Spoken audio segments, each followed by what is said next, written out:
Recently, Candace Owens sat down with former President Donald Trump, and they discussed the events of January 6th.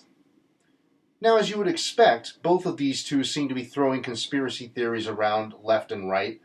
Like, first it was Antifa, then it was at the FBI, then it was communists, then it was the anarchists, then it was I don't know, just the environmentalists, or maybe it was Venezuelan agents, maybe it was China, oh, maybe it was the zombies from Resident Evil.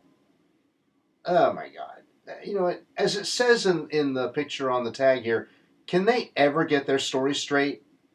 I mean, honestly, I think they just pull this stuff out of their ass. It's almost like they think this is some sort of game, like they're just playing a game here.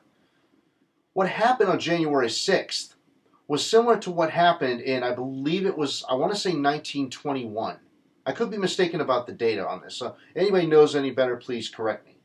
But it was the attempted coup that Adolf Hitler and his Nazi supporters did in early Germany in the early 20s. And he failed. And Hitler went to prison for several years. Now, after that, of course, when he got out, he seized power in 1932. Now, what happened on January 6th, now, we know this. We saw it on tape. We saw it throughout an entire day. We were digesting it for a full day. It wasn't Antifa, by the way. Antifa is an acronym for anti-fascist. And if you are anti-fascist, by definition, you are pro-freedom and pro-liberty. And pro-democracy. Let's make sure we understand that. So anybody who is against Antifa, by the way, that's how you say it, it is pro-democracy, pro-liberty, pro-freedom. Are we clear on that? Now, obviously I'm preaching to the choir on that because, I mean, you could tell this to the right all day long and they're not gonna budge. That's the hill they're gonna die on. It's not Antifa, it's Antifa, and it's a group. It's a central terrorist group for them lefty commies. And they're not gonna budge. It doesn't matter how many facts. But anyway, they threw them out there as if they were, the people responsible for it. They said, oh, and by the way, Candace Owens was the one leading Trump on this next one. It was like, oh, and, maybe it was like the FBI. I saw them. They weren't getting arrested. And Trump said, yeah, it kind of looked like it. It was FBI. They told the FBI, I should. I totally won. They read it. I won. They read it. I won. I totally read it. I won. I'm right for president. I won. See, all he's got to do is just be this robot that goes out there and keeps saying, I didn't lose, I won, they rigged it, it was false, there was all this fraud, I got all this evidence. Oh my God, dude, give it up. Freaking Mike Lindell has had 2 cyber symposiums already, just full of Matrix-style numbers trickling down on a screen. That's not evidence. The guy needs to be in a white straitjacket full of orderlies ready to tend to him, okay? Donald Trump needs the same thing, quite honestly. And these supporters, I don't know how you can do it, but they need to be deprogrammed. I'm sure some of them are decent people in real life, once you get to know them and stuff. But when you get into the realm of politics, for some reason, they get triggered. Now, some people do genuinely believe these things that Trump is spouting, okay? They are xenophobes, they are racists, they are sexists, they are misogynists. They want to go back to the good old days when the man brought home the bacon and the woman stayed home and took care of the children, cooked and cleaned, and act as the man's sex object whenever he was in the mood. And let's not forget, a lot of the people who support Trump are part of the incel crowd. So it's in a way, you can kind of understand why they feel that way. But dude, look at yourself in the mirror if that's what you're worried about. It ain't her, it's you. You just need to face what you are and address that and better yourself. And I'll leave it at that. But the thing with this is, the more these lies they tell, the more dangerous things become for everybody in the country. Even them. And this is the thing they don't think about. For Trump, for Candace Owens, for who knows who else, Ben Shapiro, for Ted Nugent, for Alex Jones, for anybody out there who supported Trump, who pushes the election lie. This gets more dangerous for them as well. Because the people who know the election wasn't stolen they're going to be coming after them too. Slowly but surely, those tensions are going to build to the point where it's going to explode.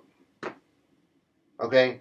Just because the right is more organized right now and the right is pushing like there's no tomorrow to get the loser of an election installed because their fifis were hurt that their guy didn't win, that doesn't mean that any opposition to them isn't going to stand up and fight back if push comes to shove. So it would just do everybody a whole lot of good if they just dropped this charade, and just moved on. Stop it. You lost. Get over it. Now, Trump obviously isn't going to get over it.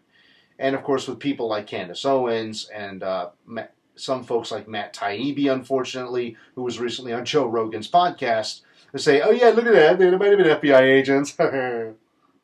Please, what happened to you, bro? What happened to you? And it's just, I think a lot of these people, too, like Rogan, like Taibbi, like Owens, like freaking Tulsi Gabbard. I don't know if Tulsi Gabbard actually believes that. I don't think she does. But a lot of those people are just following the money.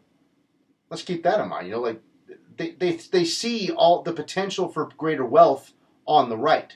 So that's where they go to make more money for themselves. A lot of them don't believe this. In fact, Sean Hannity, I believe, was on, years ago, I believe, came out and said, yeah, I don't believe a word I'm saying. I'm just following the money. It's all an act. I'm not a reporter. I'm an actor playing a reporter. Well, yeah, that's mainstream media to a T. They lie to us constantly. The people know it. That's why they have like a 23% approval rating, I think it was, or as high as 29. I think the official number was 29, but that's still incredibly low.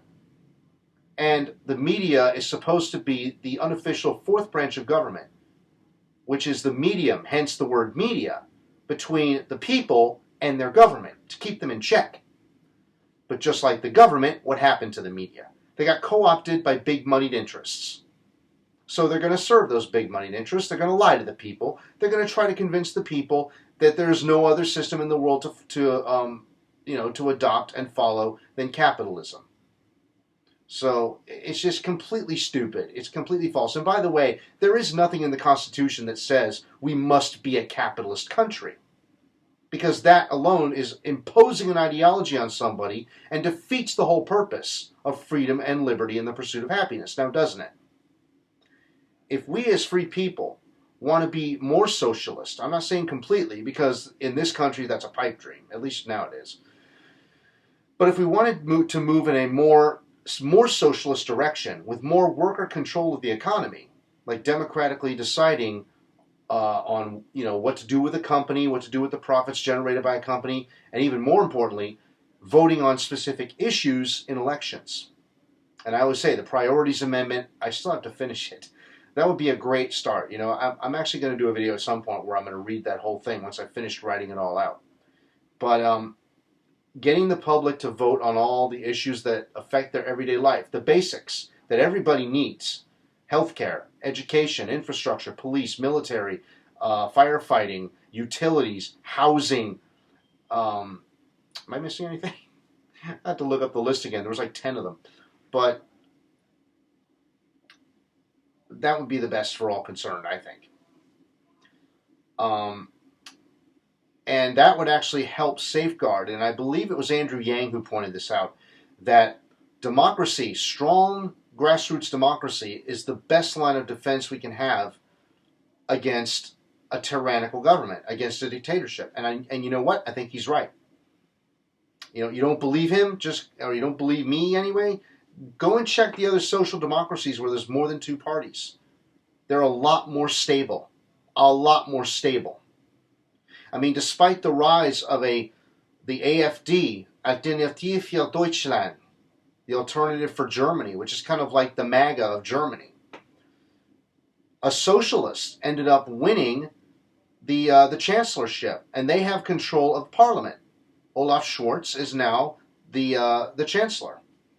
And one of the first things he wants to do is legalize marijuana across the country. Awesome, Olaf. Keep up the good work. My accent's terrible, by the way. I think that was more Austrian than German. Anyway, I'm a little out of breath. All right. But see, it just goes to show you that if people have a strong foundation in democracy, they can avoid tyranny. They can go in the other direction. And that's why I agree that we need to have direct ballot initiatives as part of our electoral process on a federal level. We need to vote on the 10, rank choice the 10 top issues that our tax dollars fund, so we decide where our tax dollars go. That in and of itself circumvents corruption in Congress. And we can better keep in check, what happens with our tax dollars this way. And that can prevent somebody like Donald Trump from coming to power again. Or even if somebody like Trump did get into power again, our ability to do that could get around such dictatorial tendencies, at least to a degree. But as it stands right now, we have nowhere near that kind of freedom, that kind of liberty, that kind of democracy in our country, and we need it. We need it because of if what happened on January 6th was no indication that we do need it, I honestly don't know what's going to convince anybody, other than just kind of like running rough drills with them. Like, here's how it would work.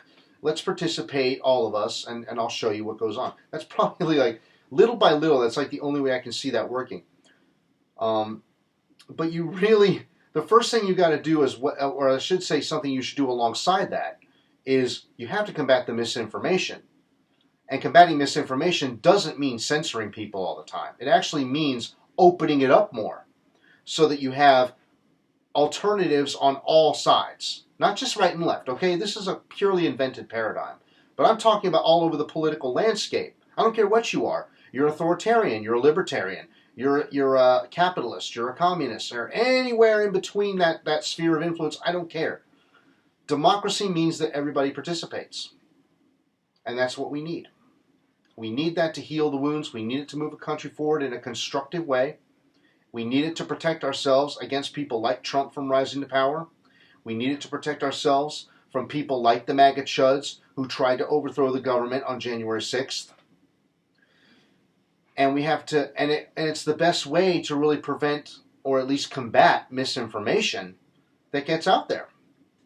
Just use your common sense. Whenever you're in doubt about information you're receiving, revert back to common sense before anything else. That's one thing you can do. So, Candace Owens, and I honestly think in some ways she's just following the money. I think in some ways she does believe what she's saying. She does come across to me as kind of a mixed bag there. Trump, on the other hand, he is just one of the dumbest people in the world. But let's give credit where it's due. The guy knows how to read a room. He knows how to manipulate a crowd. Okay, he's a showman. He's a salesman. That's what he does. But I think he literally bought into his own BS. Okay, I think he bought into his own lie, and now the big lie has become a mainstay of being a Republican in this country.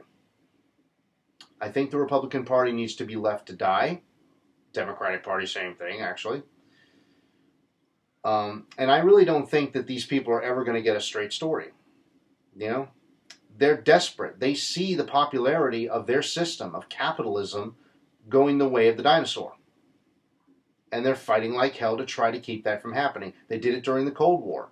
The only difference is, it's not foreign influence. It's inside the borders this time. And if we stay organized, if we stand in solidarity with each other, we can prevent clowns like this from ascending to positions of power. It may take some time, but we can do it. Let's just remember that combating misinformation, once again, for clowns like Candace Owens and Donald Trump, is not to censor. It's not to deplatform, unless it's slander, defamation, or threats of violence, okay? It's to broaden the discussion. It's to include more people. That's how you do it. Democracy begins with discussion, open discussion. And only through that can we defend ourselves against tyranny.